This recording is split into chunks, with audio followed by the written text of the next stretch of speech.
And the rough, charming liar draws for your lead, moving up cheese, Kemas. Then moving up by the rail, Constatic, Mikey's comes next. Sugar Glaze is on the outside and trailing the group is Sing Lorque.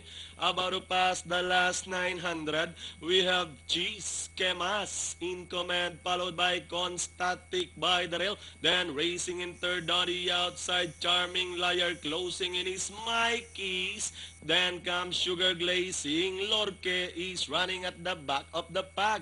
About to pass the last 600. Cheese Kemas still leading the field. Constatic moving up by the rail and racing in third is Mikey's Charming Liar now in fourth. Sugar Glaze down in fifth and a long way back to Sing Lorque.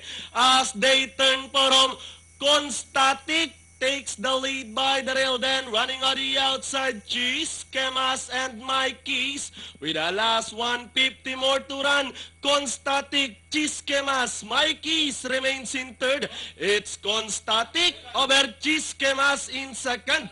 With the last 75 meters, Constatic over Cheese Kemas and finally Constatic Cheese Kemas. Then comes Mikey's Sugar Glaze, Sing Lorque, and Charming Liar. All right, there you go. Constatic, first across the wire. Although nandun, nag-rally si Cheese Kemas, di pa